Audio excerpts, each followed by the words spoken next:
마스크를 벗어도 되나요? 기도하겠습니다. 하나님, 부족한 종이 이 저녁에 하나님의 말씀을 전합니다. 피차 서로 은혜를 나누는 귀한 시간 허락하여 주시옵소서. 성령이 함께 하셔서 말씀을 통하여 은혜 받고 도전받고 결단하게 하여 주시옵소서. 우리 구주 예수 그리스도의 이름으로 간절히 기도드립니다. 아멘. 하나님의 크신 사랑과 은총이 우리 새신교회 교우들과 함께 하시기를 바랍니다. 아까 목사님이 말씀해 주신 것처럼 저는 새신교회에서 파송받은 선교사 같습니다. 여기 오면 낯설지가 않고요, 또 편안하게 말씀을 전하게 됩니다. 한 청년이 편의점에서 알바를 하고 있는데 손님이 들어오더니 이렇게 묻습니다. 여기 용기를 파나요? 용기. 알바 청년이 보니까 어떤 아줌마가 용기를 파냐고 물어보는데 위아래를 보니까 아주 남루한 옷을 입고 와서 알바 청년이 그 아줌마를 보면서 딱해 보여서 아이스크림을 하나 이렇게 까주면서 아줌마 힘내세요. 그러면서 알바를 하는 청년이 진지하게 대답을 했답니다. 여기 편의점에서는 용기를 팔지 않습니다. 그러나 용기는 어느 누구나 마음속에 있습니다. 그러자 아줌마 손님이 이렇게 대답을 했습니다. 아니, 그런 용기 말고요, 락앤락. 아줌마가 찾는 것은 힘을 내는 용기가 아니라 무엇을 담는 용기를 말하고 있습니다. 제가 이 얘기를 보면서 들으면서 용기를 내라.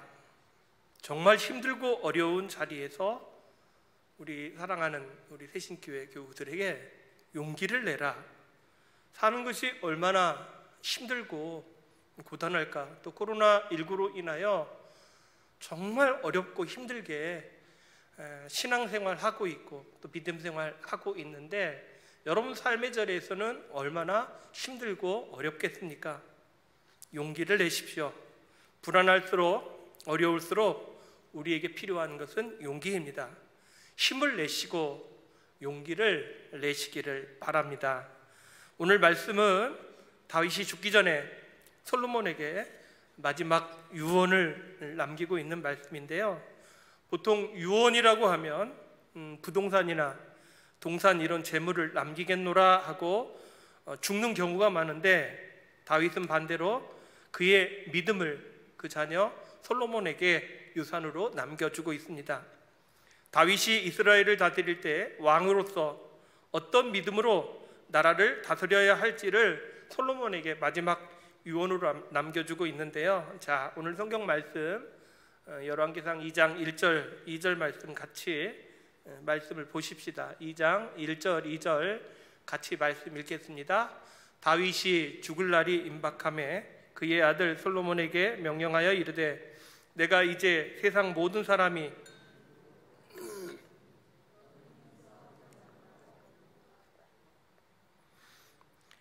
아멘. 여러분, 이 구절 너무 익숙하지 않으세요? 저는 너무 익숙합니다. 왜냐하면 이 구절은 장례식 때 예문에 꼭 들어있는 내용이기 때문에 그렇습니다. 저는 이 말씀을 읽을 때마다 정말 아련한 마음이 드는데, 왜냐하면 이 말씀을 지금 유언의 말씀을 하고 있는 이 상황이 그동안 산전수전을 다 겪은 다윗이 이제 너무 늙어서 이 땅을 떠날 때가 온 것입니다. 그런데 죽음을 목전에 두고 자식 솔로몬을 생각하니까 두고 가게 될 아들 솔로몬은 너무 나이가 어리고요, 온실 속에 화초처럼 너무나 연약한 존재입니다. 다윗이 죽으면 그 어느 누구 하나 의지할 데가 없는 상황이 되고 마는 것입니다. 그런데 다윗은 솔로몬을 불러다가 자기보다 더 강한 분을 소개하고 있는데요, 바로 이스라엘의 하나님을 가르쳐 주고 있습니다. 자, 3절 오늘 말씀 3절을 말씀을 같이 보겠습니다. 같이 읽겠습니다. 내 하나님 여호와의 명령을 지켜 그 길로 행하여 그 법률과 계명과 율례와 증거를 모세의 율법에 기록된 대로 지키라. 그리하면 내가 무엇을 하든지. 아멘. 솔로몬에게 그러면서 3절에 하나님 여호와의 명령을 지켜 그 길로 행하라는 것입니다. 이게 다윗에게는 자식 솔로몬에게 주는 정말로 가장 중요한 유언입니다. 세상 사람들은 돈이 있고 빽이 있고 힘이 있어야 살아남는다고 생각을 합니다. 세상 사람들은 권력이 있고 능력이 있어야 살아남는다고 이야기합니다. 그런데 다윗은 그렇게 말하고 있지 않습니다.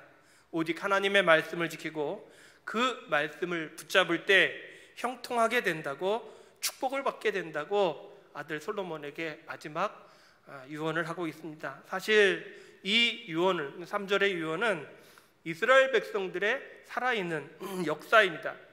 이스라엘 백성들은 이미 가나안 정복 때 이와 같은 사실을 경험했거든요. 딱 놓고 보면 이스라엘 백성보다 가나안 족속들이 훨씬 더 강합니다. 몸의 체형도 훨씬 더 크고요. 그리고 가나안 족속에 살고 있는 이 부족들은요, 자기 땅이나 지형들을 너무 잘 알고 있어요. 전쟁에서 100번 붙으면 100번 질 수밖에 없습니다. 근데 이상하게도 붙어보면 이스라엘이 이깁니다. 그 이유를 우리는 너무 잘 알고 있습니다. 눈에 보이지 않는 하나님의 손이 이스라엘 백성들을 꼭 붙잡고 계셨기 때문입니다. 그래요, 언제나 하나님이 함께 계셨기 때문에 이길 수 있었습니다. 그래서 다윗은 솔로몬에게 자기보다 더 능력이 많으신 하나님이 너를 지켜주실 테니 너는 그분의 주신 말씀만 지켜 행하라고 유언하고 있습니다. 자, 2장 4절을 우리 한번 같이 말씀을 보십시다. 2장 4절 같이 말씀 읽겠습니다. 여호와께서 내 일에 대하여 말씀하시기를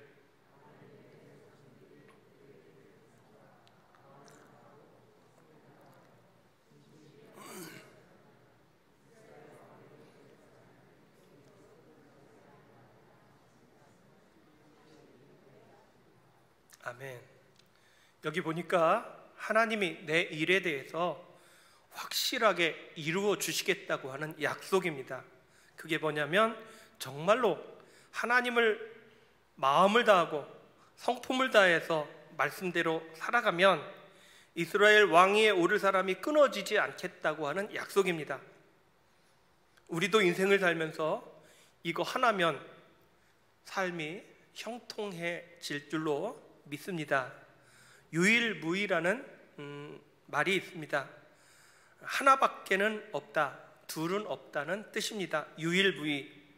이처럼 우리가 신앙생활하는 비결은 유일무이하게 하나님의 말씀 아닌 다른 것은 절대로 답이 될 수가 없습니다.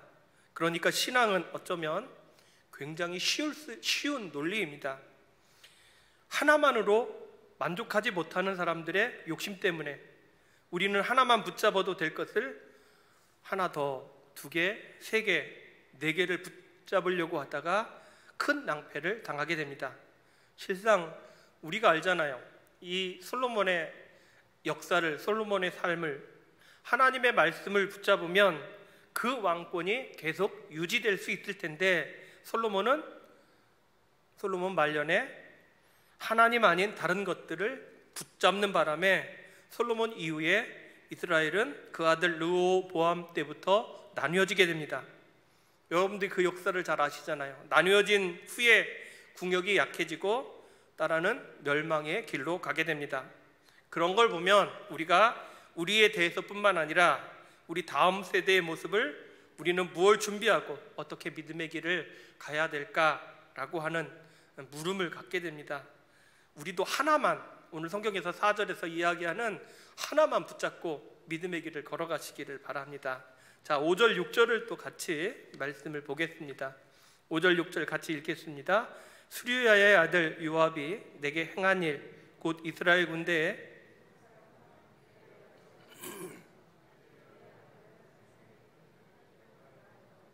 그가 그들을 죽여 태평시대의 전쟁의 피를 흘리고 전쟁의 피를 자기의 허리에 띤 띠와 발에 신은 신에 묻혔으니 내 지혜대로 행하여 그의 백발이 평안히 수월에 내려가지 못하게 하라. 자, 1절부터 4절까지는 정말로 하나님의 말씀을 유일무이하게 붙잡고 가라는 말씀이고요. 그 다음부터는 당부를 하고 있는데요.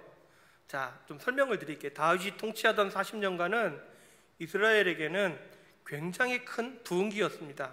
그래서 솔로몬이 그 자리를 그대로 이어받아 문제가 없도록 다윗은 기틀을 다져 놓았는데요. 그런데 2장 5절부터 여러분들이 말씀을 보시면 다윗이 해결하지 못한 결정적인 문제를 이야기하고 있습니다. 이것은 다름 아니라 솔로몬에게 있어서 큰 적으로 돌변할지도 모르는 두 사람을 남겨놓고 있는데요. 여러분들이 성경에서 보는 것처럼 한 사람은 군대 장관이었던 요압이었고, 또 하나는 다윗을 저주한 사울의 충신이었던 시므이입니다. 이 두 사람을 여러분들 한번 제가 설명을 드릴 테니까 잘 들어보십시오. 군대 장관이었던 요압, 그리고 다윗을 저주한 사울의 충신 시므이입니다. 이 둘은 네가 반드시 주의하고 경계하라고 솔로몬에게 당부를 하고 있는데요. 자, 사실 요압은 다윗에게 있어서 군대 장관으로 큰 역할을 잘 감당했던 사람입니다. 그런데 이 요압에게는 굉장한 약점이 하나 있는데, 요압은 어떤 일을 하다가도 개인적인 감정 그리고 개인적인 이해관계가 늘 앞서는 사람입니다. 다윗이 적들과 화평하려고 했을 때 요압이 나서서 개인적인 감정으로 다 죽여버리죠. 그러는 바람에 이스라엘이 분열된 위기를 맞은 적도 있습니다. 무엇보다 여러분 성경을 보시면 요압은 참 변덕이 심한 사람입니다. 변덕이 시작되면 아주 위험한 사람입니다. 그래서 다윗은 솔로몬에게 이 요압을 절대로 멀리 하라고 성경은 기록을 하고 있는데요. 또 하나는 시므이입니다. 시므이는 사울 왕의 충신입니다. 시므이는 이스라엘 왕위가 사울에게서 다윗으로 넘어갈 때 심히 분노했던 사람입니다. 그리고 항상 뒤에서 다윗을 저주했던 사람입니다. 다윗은 이 사람 시므이를 민심이 나눠질까 봐 사람들의 마음을 하나로 모으기 위해 시므이를 살려두게 되는데요. 그러나 시므이도 얼마나 위험한 존재인지를 잘 알고 있습니다. 뒤에서 이렇게 악평을 쏟아내는 이 시므이를 경계하라고 다윗은 아들 솔로몬에게 당부하고 있는데요. 자, 오늘 날도 악성 댓글을 보고 사람이 죽을 지경이니까요. 당시에도 뒤에서 다윗 왕을 저주하고 악평하는 시므이가 얼마나 이스라엘 사람들의 분열을 조장하는 역할을 했겠습니까? 결국 다윗은 이스라엘이 부흥하기 위해서는 이 두 사람이 반드시 걸림돌이 될 수 있을 거라고 봤고요. 이 두 사람을 경계하라고 당부하고 있습니다. 오늘 여러분들이 성경에서 나오는 이 다윗의 경계하라는 두 사람의 유형을 잘 살펴볼 필요가 있습니다. 하나는 요압 같은 사람입니다. 공동체의 질서가 있음에도 불구하고 항상 제멋대로 하는 사람입니다. 자기 감정에 치우쳐 공동체를 분열시키는 사람입니다. 이런 유형은 가정도, 또 교회도, 직장도, 공동체도 마찬가지인데요.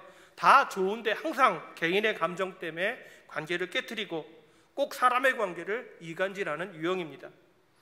이런 사람은 정말로 위험한 사람입니다. 교회를 예로 들면 교회는 한두 사람이 움직이는 게 아니죠. 교회는 개인의 소유가 아닙니다. 교회는 공교회성을 가지고 있습니다. 어느 사람의 교회가 아니라 하나님의 교회입니다. 요압같이 자기 감정에 치우쳐 교회를 또는 공동체를 개인적인 감정으로 몰고 가는 인물은 굉장히 위험한 인물입니다. 또 하나는 시므이 같은 사람입니다. 항상 뒤에서 말을 만들어내고 공동체에 악평을 하는 사람입니다. 비꼬고 부정적으로 평가하고 사람들의 마음을 나뉘게 만드는 그런 사람입니다. 그런 사람들을 꼭 조심하시기 바랍니다. 그런 사람들은 만나지 않는 것이 좋습니다.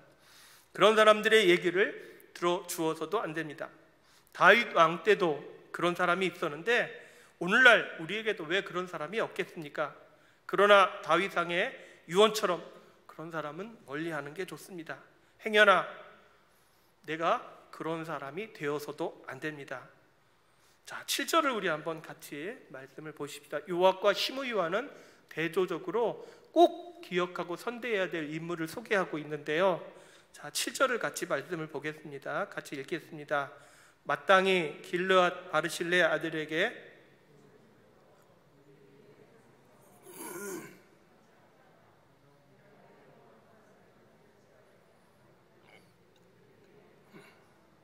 자, 여기 보니까 다윗은 자기가 피난 생활하던 당시 자신을 도왔던 바르실레 그리고 바르실레 아들들을 꼭 선대하라고 말합니다. 바르실레가 누군지를 좀 설명을 드릴게요. 오늘 다윗이 소개하는 바르실레는 사무엘하 19장 31절부터 보면 바르실레와 다윗의 만남의 장면들이 성경에 기록되어 있습니다. 다윗 왕이 바르실레를 만나게 되는데요. 바르실레는 사무엘하 19장 31절부터 보면 자신의 나이가 80으로 소개를 하고 또 자신은 부자라고 소개를 합니다. 그는 요단강 건너편으로 피난살이를 온 왕과 일행들을 극진히 공궤했던 사람입니다. 공궤라는 말은 괴가 이제 먹일 꾀죠. 음식을 가지고 섬겼다는 말입니다. 저는 이 바르실레의 공궤를 보면서 작년에 코로나19로 인해서 정말 어려울 때가 있었습니다. 저희 교회 같은 경우는요, 아예 작년에 10개월 동안 교회를 그냥 폐쇄하고 예배를 드리지 않았습니다. 주보를 복사해서 설교문과 같이 해서 교인들 가정에 나눠 주었습니다. 저희 교회는 노인들이 많아서 줌이나 동영상 예배도 드릴 수가 없었습니다. 교회 못 나오니까 헌금도 못하고 당연히 교회는 재정적으로 굉장히 힘들었습니다. 이건 코로나 상황에 있는 모든 교회가 마찬가지인데요.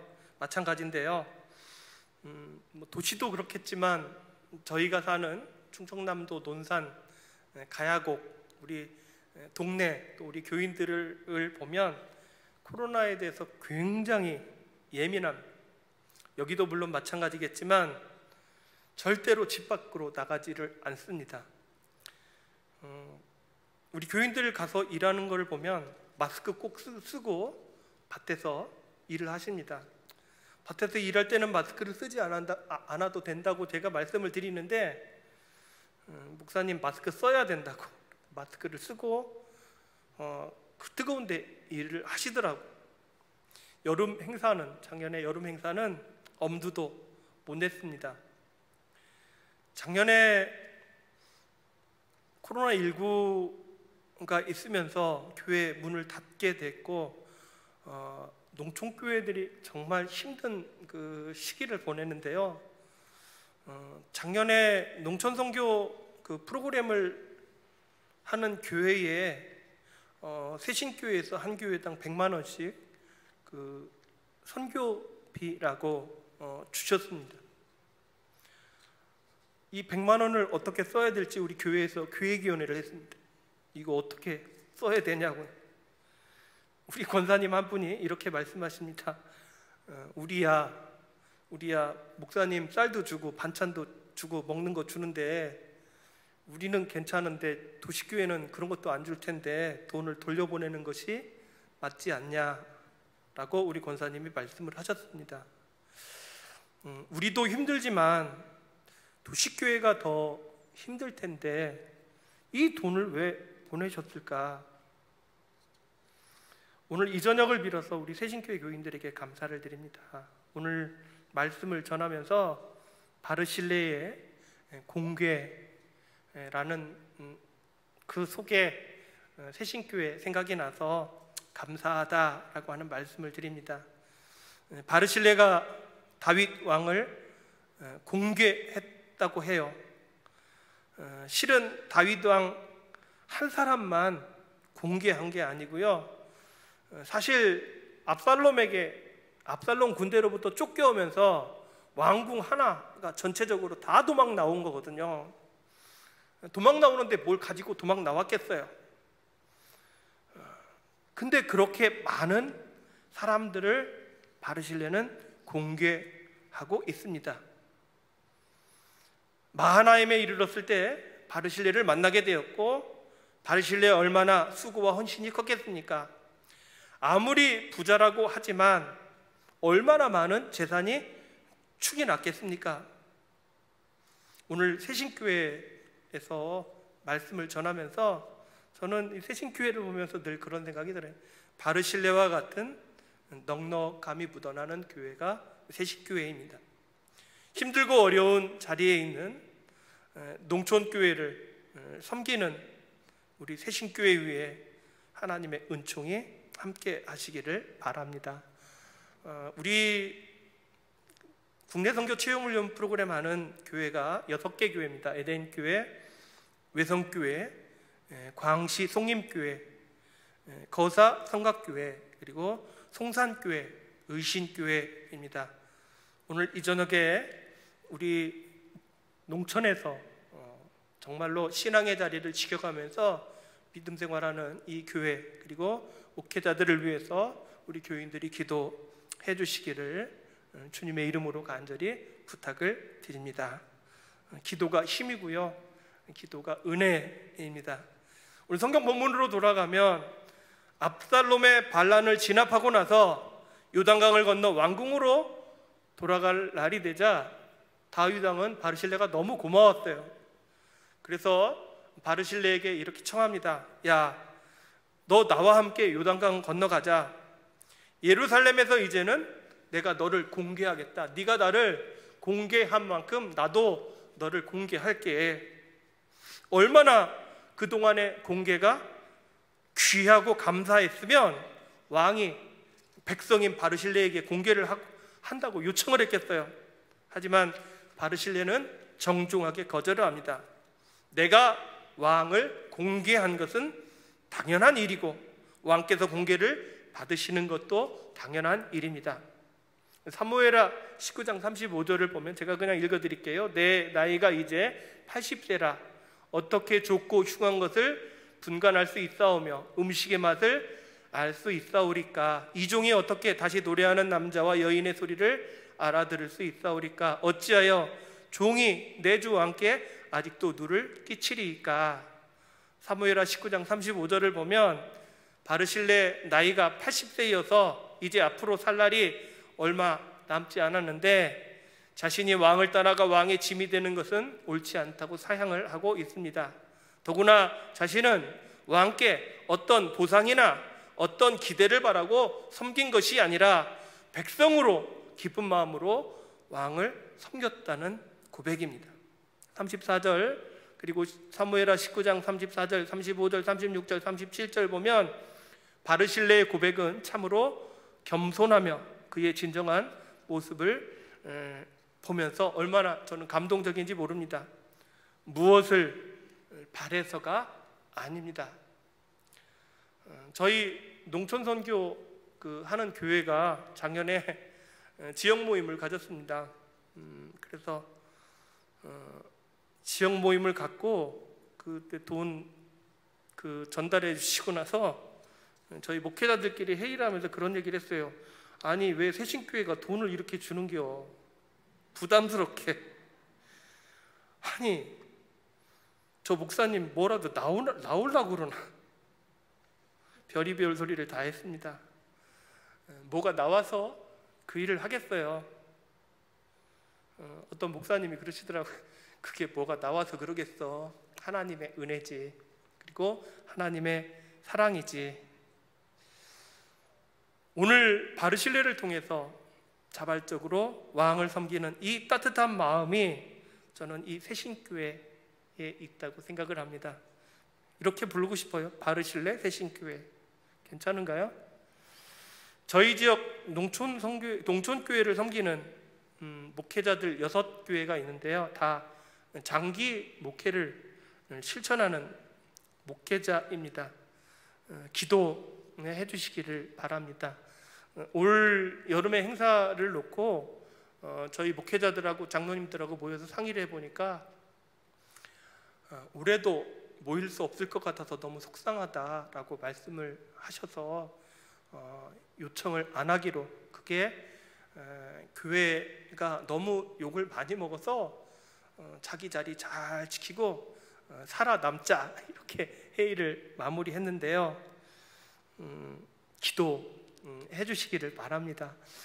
여름이 되면 그 한 차에다가 먹을 것도 또 프로그램 할 것도 이렇게 한 차 싣고 와서 우르르 내려서 저희 교회 아이들 그리고 저희 교회에 있는 교인들이 얼마나 좋아하는지요. 도시교회, 농촌교회 간에 이런 섬김이 너무 귀하고 너무 아름답고, 그런데 올해 그렇게 할 수 없어서 너무 속상합니다마는 여러분 기도해 주시기를 바랍니다. 말씀을 마무리합니다. 자발적으로 왕을 섬기는 이 따뜻한 사랑을, 바르실레의 사랑을 다윗은 기억하고 있었습니다. 오늘 예배를 드리면서 이 바르실레와 같은 사람의 역할은 교회 공동체에 너무너무 귀합니다. 또 내가 바르실레의 역할을 감당해야 합니다. 오늘 자식에게 유언하는 다윗을 보면서 본래 원수는 어디다 새깁니까? 원수는 물에 새기고 은혜는 돌에 새기라고 그러잖아요. 근데 그게 그렇게 돼요? 요압과 시므이를 당부했던, 그리고 바르실레 아들을 꼭 선대하라고 했던 이 말씀을 보면서 사람들이 자기에게 못되게 행한 사람은 오래 기억해요. 자기에게 호의를 베푼 사람은 쉽게 잃어버리거든요. 그러나 다윗은 자기에게 선대한 사람은 결코 잊지 말라는 겁니다. 그래서 다윗은 자기에게 선대한 사람들을 솔로몬이 반드시 기억하고 그들에게 은혜를 갚아 주어야 한다는 내용입니다. 오늘 우리도 우리에게 선대한 사람들을 기억해서 은혜를 나누는 것이 중요합니다. 이런 사람들에게 나의 감사한 마음을 잘 표현해야 합니다. 받은 은혜가 있으면 그것을 당연하다고 여기면 절대로 안 됩니다. 우리가 받은 은혜를 너무 당연하게 여기는 경향이 있는데요. 오늘 이 저녁에 내게 선대하고 나를 도와주고 오늘의 내가 있기까지 많은 기도와 섬김으로 나와 함께한 자들을 꼭 기억하고, 그리고 여러분들이 바르실레의 섬김의 본이 되는 그런 역할을 잘 감당하시기 바랍니다. 기도하겠습니다. 하나님의 은혜를 감사드립니다. 내가 요압과 시므이 같은 사람이 되지 않게 해달라고 기도합니다. 바르실레와 같은 자가 되어서 주님의 교회의 복된 사명을 감당하기를 원합니다. 바르실레와 같은 넉넉한 마음을 저희에게 허락하여 주시옵소서. 성령이 함께 하셔서 우리 농촌교회 그리고 새신교회가 연합하여 하나님의 아름다운 사랑을 이루어가게 하여 주시옵소서. 우리 구주 예수 그리스도의 이름으로 간절히 기도드립니다. 아멘.